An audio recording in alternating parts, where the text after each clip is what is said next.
Esse é aquele podcast da Beta. Aquele podcast onde ela compartilha suas pirações e surtos pessoais para não ter que fazer terapia 24 horas. Pegue o seu café ou algo mais forte e boa viagem. Nossa, eu adoraria um café. Acabei de ver que não tem café. Eu peguei só um energético a essa hora da manhã. Se bem que não tá tão cedo aí, né? São 10 e pouco já. Gostaram do meu copinho, do Mickey? Pois é. Oi, gente, tudo bom? Tô de volta. Olha que impressionante, eu não prometi que esse ano a gente voltava com o podcast. Pois é, voltei. Da última vez que eu parei porque a minha cabeça estava bem revirada. Revirada do nível. Porque assim, não como se esse podcast não fosse sobre a minha cabeça revirada, né? Mas na época estava revirada do nível que eu não conseguia nem pensar em gravar. E aí eu pensei, eu continuo gravando pro YouTube, né? Focando nisso, ou eu tento gravar o podcast e no final não consigo fazer mais nada.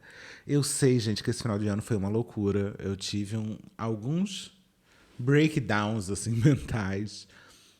Fui pro psiquiatra. Olha que coisa louca. A última vez que eu gravei, logo depois eu entrei numa merda da cabeça total, assim. E é muito curioso. Eu até tinha escrito, nem sei onde estão essas coisas, escrito para gravar um episódio, mas depois eu acabei não gravando por tudo isso que eu já falei. Eu entrei num processo de ficar muito triste, muito mal. Só que normalmente os meus processos de ficar triste, ficar mal, tinham um motivo. Dessa vez, foi uma das primeiras vezes onde eu senti um vazio profundo, sem motivo nenhum. E aí eu achei muito esquisito. E demorou, e eu tava assim, sem força nenhuma, sem conseguir fazer nada. É curioso que mesmo nesses momentos eu consigo sentar aqui e fazer, tipo assim, emular uma pessoa animada durante 1 hora e depois voltar para o buraco, né? E aí eu fiquei tão assustada com esse processo que eu marquei uma psiquiatra. Eu nunca tinha ido, né? E confesso até que durante o processo eu achei que ia ser um pouco diferente. Eu falei muito da minha vida assim e não tinha reação nenhuma, sabe? Foi tão esquisito. E no final me passou um remédio, eu comecei a tomar esse remédio. E esse remédio me deixou muito mal, assim, muito mal. Eu acordava todo dia passando muito mal. Eu tomei quase um mês, assim, o remédio. E realmente, o lugar do... Eu tava ali um pouco mais estável emocionalmente, mas ao mesmo tempo, o remédio me deixava muito fraca, muito fraca. E eu não conseguia mais fazer nada. E aí eu senti um pouco desse lugar de talvez eu não fique triste, não entre em depressão, se esse remédio tirar completamente a minha vontade de viver, assim, minha vontade de fazer qualquer coisa. Então não sei se vai adiantar. E aí logo depois eu parei e comecei a tentar criar outros processos. Assim, eu tava muito ansiosa. Eu acho que essa foi uma das piores coisas. Era aquela mistura de ansiedade e depressão.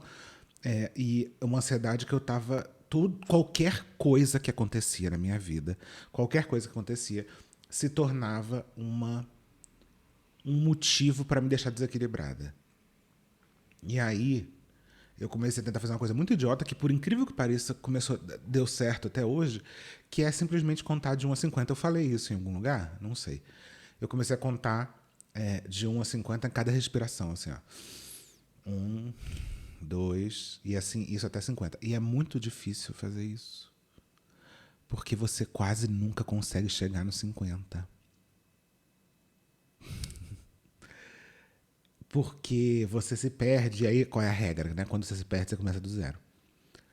E parece uma coisa idiota, né? Mas não, minha filha, é uma coisa tão boa para você focar exatamente no aqui e agora, assim, focar na sua respiração, focar no que tá acontecendo agora, porque é muito fácil você sair e começar a pensar em outra coisa, e aí ter que começar do zero. E eu comecei a fazer isso principalmente à noite, porque à noite a minha cabeça frita muito, né? E curioso que me ajudou muito, muito, assim. Porque eu comecei a conseguir focar mais nas minhas coisas e colocar... Eu vi alguém falando assim... Sabe essas histórias de internet, né, que o povo conta que a gente não sabe se é verdade? Falando, porque na Suécia, na Suíça, na Finlândia, não sei lá onde, nesses lugares, né, onde, sei lá, os lugares mais felizes do mundo, onde as pessoas têm bastante depressão, é bem contraditório, mas dizendo que as crianças são... E aí, de novo, né, alerta anedota, porque eu não sei se isso é real, mas faz sentido. Que as crianças, desde pequenas, aprendem a lidar com o momento da preocupação. Que quer dizer, se você chega tal hora da noite, sei lá, perto da hora de dormir, você começa a ficar preocupada com alguma coisa, você meio que anota... A criança, ela é direcionada a anotar num lugar que é tipo esse espaço da preocupação. Estou inventando aqui porque eu não estou lembrando exatamente, mas no final vocês vão entender. Como se ela... Não é como se ela estivesse abrindo mão, porque é isso, normalmente a gente fala, você está preocupada à noite, a sua cabeça começa a fritar um monte de coisa. O que eu já tentei fazer 1 milhão de vezes é tentar falar para mim mesma que ali na cama eu não vou conseguir resolver nada. E aí o problema é quando a gente acaba levantando para querer resolver, né? Já fiz isso algumas vezes na vida. Levantando 2 horas da manhã, 3 horas da manhã, pra tentar resolver um problema que está rodando na minha cabeça. E aí as criancinhas lá da Finlândia, Suécia, etc., escrevem do tipo, olha, não é que eu vou deixar de me preocupar sobre isso, mas agora não é o momento, né? E tentar fazer isso de uma forma consciente é importante porque simplesmente falar, não se preocupa com isso, não é o momento de você fazer isso, não sei o quê, não é o suficiente. Você tem que, em algum nível, saber que, ok, eu não tô sendo irresponsável de não pensar nisso, só que agora eu não posso resolver nada. Isso tem que ser construído de uma forma consciente. E aí, esse exercício de respiração me ajudou exatamente nesse momento. Que é, olha, eu não vou me preocupar com isso agora, eu não tenho como resolver agora. Só que, se eu não dormir direito, amanhã eu vou ter menos capacidade ainda de resolver esse problema. Então, eu tentei botar na minha cabeça do tipo, ok, essa preocupação é para amanhã. E aí eu fazia esse negócio de respiração para tentar exatamente sair desse processo obsessivo de pensamento e sempre dava certo. Doido, né? Aí eu quero cortar meses na frente, meses não, 1 mês na frente, que a gente viajou finalmente, né? Inclusive, obrigado ao Clube dos 5, o clube das 5 pessoas que assistiram os vlogs. Eu tô quase mudando o nome desse canal para Clube dos 5 por causa disso, mas fica aí a ideia. Essa foi a primeira grande viagem que a gente fez. Eu já viajei para fora outras vezes, mas há quase 20 anos atrás, né? Com os meus pais e tudo mais. E eu não lembrava nada, assim. Eu voltei a viajar esse ano. A gente foi para a Argentina algumas vezes, a Argentina aqui do lado, né? Então, mesmo assim, eu fiquei muito nervosa quando aconteceu as primeiras vezes, mas não era tão bizarro como ir para a Europa quando eu estava 100% sozinha. Estava eu e o Caio, obviamente, mas eu que decido tudo, eu que resolvo tudo da viagem. E eu fiquei muito apavorada de tudo dar errado, sei lá, não aceitarem meu documento na hora de entrada, eu esqueci o passaporte, de o avião dar problema, de ter um atraso e eu perder, sei lá. De eu chegar lá e o hotel não existe, o ingresso que a gente comprou para Disney ser falso. E mais do que isso, são medos que são irracionais, assim. São medos que tudo vai dar errado, são medos que do nada tudo eu vou perder o controle. E é muito louco isso, porque é muito irracional. É muito irracional o medo. E aí eu conferia, nossa, no mês antes da viagem, eu entrava todos os dias para conferir todos os detalhes, e fazer conta. E falar, olha, não, então a gente sai daqui, vai para aqui, daqui, vai para aqui, isso aqui. E aí começar a obsessivamente criar ali a rotina. E aí a gente foi. E era uma viagem complexa, porque chegava num lugar, a gente saiu daqui, foi para Lisboa. De Lisboa a gente teve a gente ficou mais de 3 horas na fila para tentar entrar, e isso porque teve gente que depois ficou 8 horas, né, na imigração. 6 horas depois a gente pegava um voo para Paris, aí em Paris a gente pegava... E aí a gente pegou o metrô para conseguir, cheio de mala, chegar no hotel. Aí no hotel, a gente chegava no hotel e ficava 5 dias no hotel. Aí depois do hotel a gente saía do hotel, pegava o metrô ia para a cidade onde ficava a Disney, entrava, ficava mais 3 dias, aí ia na Disney, aí depois voltava para Paris, de Paris pegar o aeroporto, do aeroporto ir para Lisboa, de Lisboa ficar 2 dias, e aí de lá pegar um avião para o Brasil. Não, pegar um avião para Espanha, e da Espanha no mesmo dia vir para o Brasil. Realmente poderia dar problema. Por exemplo, a nossa viagem de Paris para Lisboa atrasou 3 horas. Nunca tinha atrasado um voo, né? Mas por que eu estou falando isso? Porque em vários momentos da viagem, principalmente nos momentos onde a gente ficava no metrô, assim, uns 40 minutos no metrô, eu ficava olhando para fora, assim, e falando... E pensando o quanto tudo estava dando certo, o quanto aquilo era um monstro muito maior na minha cabeça, e o quanto eu tinha capacidade de lidar com o problema caso ele acontecesse. Porque tiveram alguns problemas que aconteceram, só que nada mortal, assim. E é sempre esse pensamento, né? Do tipo, qual é a pior coisa que pode acontecer? Só que antes é muito difícil você ter essa cabeça, porque não é sobre você reconhecer ou não que aquele problema pode acontecer. É a sua cabeça estar preparada ou não para lidar com aquilo, né? Então não adianta ficar fazendo exercício de qual é o pior problema que pode acontecer, mas nada vai acontecer, mas nada demais. E hoje, agora, depois que eu voltei da viagem, eu entendo quando as pessoas ficam tipo, cara, mas por que você estava tão apavorada? Mas gente, assim, e pra mim não era, pra mim era um monstro muito gigante e que eu só consegui vencer indo e passando pela situação. E hoje, se alguém falar assim, vamos voltar pra lá, eu vou falar, vamos. Porque nada eu não consegui resolver. E eu acho que isso se somou muito também. Eu acho que esses medos eram muito psicológicos e ao mesmo tempo físicos, porque na época que eu era mais gorda, né?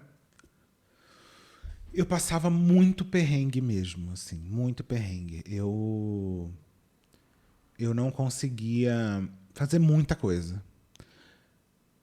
Eu já falei isso algumas vezes, assim, mais abertamente, mas talvez não dessa maneira que eu vou falar agora.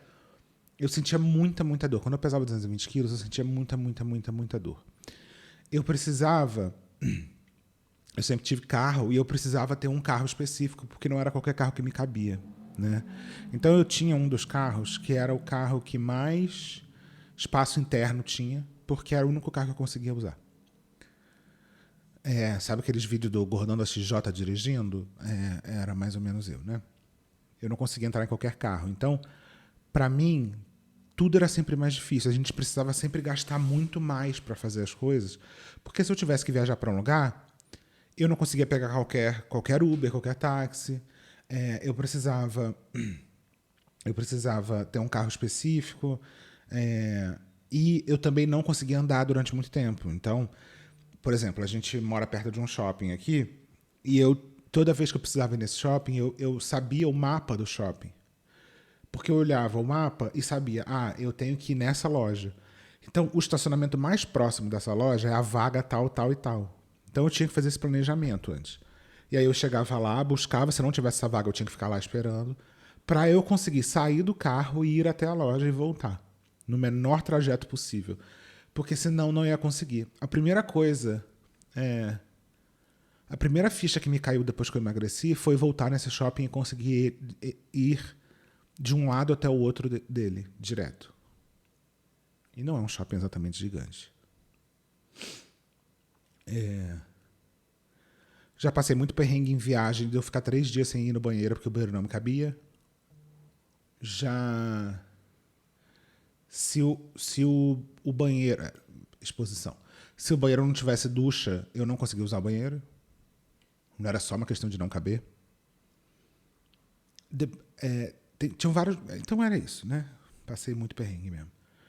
Talvez o meu medo tenha sido piorado com isso, né? De viajar e ficar pensando... Até hoje eu entro no banheiro e vejo se o banheiro me cabe ou não. Sendo que hoje em dia, qualquer banheiro me cabe, né? Além de vários outros perrengues. Principalmente em evento, por exemplo, onde eu não tenho controle sobre as coisas, e evento normalmente as coisas eram muito grandes, né? Esses eventos, assim, feira e tudo mais. Quantas vezes, gente, eu já sentei no chão e chorei de dor só porque tinha que andar e não tinha muito o que fazer. E assim, para as pessoas é uma coisa natural, gente. Ninguém vai pensar em acessibilidade, entre muitas aspas, ali nesse lugar, porque ninguém imagina que alguém não consiga andar aquela distância que eu não conseguia. E aí hoje, para mim, é muito surreal eu passar por esses lugares onde eu passei e não ter nenhum problema com isso, né? Nem pensar sobre isso. E eu sou uma pessoa que normalmente esquece muito rápido quando as coisas melhoram, sabe? Sabe aquela história do enquanto você está doente, você está sofrendo muito ali a doença, mas quando a doença passa, você nem lembra. Você até fala, ai, que bobeira. Se eu ficasse doente hoje, eu nem ia sentir. Só que na verdade é porque você só não lembra. Eu sou muito assim, eu não lembro das coisas quando as coisas melhoram. Só que isso eu lembro sempre, sempre. A gente tem um aeroporto específico, que é o aeroporto de Salvador, que a gente, eu, meus amigos, a minha família e tudo mais, esse aeroporto, todas as vezes que a gente foi para lá, você tinha que, para sair de um terminal para outro, andar muito, muito, muito. Eu demorava quase 2 horas para conseguir cruzar o aeroporto porque eu não conseguia fazer. E nossa, era. E aí, quando a gente foi para lá depois de eu emagrecer,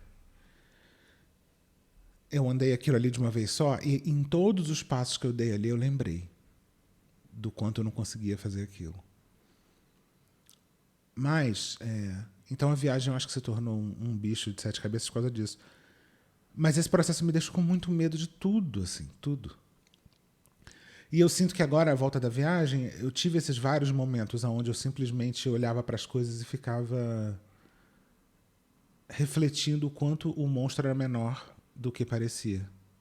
Né? E é bom ter esses momentos, né? É bom, assim. Eu tenho muita dificuldade também de ser muito grata pelas coisas que aconteceram, porque eu sempre acho que as coisas são menores do que elas foram. E tantas coisas incríveis aconteceram no passado, assim. A minha carreira meio que aconteceu ano passado, né? Tipo, eu fui pra dia, eu estive em lugares onde eu sempre sonhei estar. E eu tenho dificuldade de olhar para trás e ver o quanto as coisas melhoraram, quantas coisas ficaram boas, o quanto eu cheguei em lugares que eu queria, o quanto eu esteticamente estou mais dentro do que eu gostaria. E ao mesmo tempo que eu tenho dificuldade, eu tenho conseguido olhar, sabe? E aí eu não sei se esse breakdown do final do ano foi um cansaço extremo. Não sei se foi porque eu não cuidei muito de mim direito. Mas eu chego agora em janeiro cansada. Porque eu e Kai, a gente falava muito na viagem, né? A viagem, ela descansa mentalmente, assim. Tá sendo... Eu não vou dizer que não tá sendo maravilhoso eu acordar sem ter que olhar pra minha agenda e ver o que eu tenho que fazer no dia. Porque isso estava me cansando bastante, né? Todo dia eu ter coisas 24 horas para fazer, do momento que eu acordo até o momento que eu vou dormir. Mas cansa muito fisicamente. E a gente está ainda se recuperando um pouco da rotina, né? Porque a gente perde muita rotina. Não tem nenhuma semana direito que a gente voltou. A gente perde muito a rotina, né? Então voltar para a rotina é difícil. Mas, sei lá, gente, tem sido. Eu tô muito otimista assim com as coisas que estão acontecendo. Eu nem vi o ano virar. Assim. Foi tudo muito rápido, o Natal foi muito rápido, o Ano Novo foi muito rápido. Eu nem vi, a gente passou o Ano Novo dormindo, porque a gente tinha que acordar no dia seguinte para pegar o avião para voltar. Mas eu acho que esse episódio é um pouco sobre isso, né? Sobre esses medos gigantes que ficam na nossa cabeça e que eles não são tão grandes assim, ou, na verdade, a gente só vai descobrir que eles não são tão grandes quando a gente passar por eles e ver que eles não são tão grandes, porque também não adianta alguém chegar para você e falar, ah, mas não é bem por aí. Nossa, mas por que você está sentindo isso? Não adianta muito, né? Vamos combinar? Porque às vezes só passando mesmo pelo processo. É isso. Eu não lembro se eu anotei mais alguma coisa para falar com vocês, mas com certeza sim. Mas eu queria dizer que estamos de volta. 2026, né, menina? Queria tanto conseguir comentar outras coisas aqui. Eu sempre falo que eu vou comentar e esqueço. Mas é isso, dá uma olhada lá nos meus vlogs de viagem, que são muito fofos os vlogs. E espero que a gente se encontre mais vezes aqui. Meio que só depende de mim, né? Mas é sobre. Tá bom? Então é isso, gente. Até semana que vem.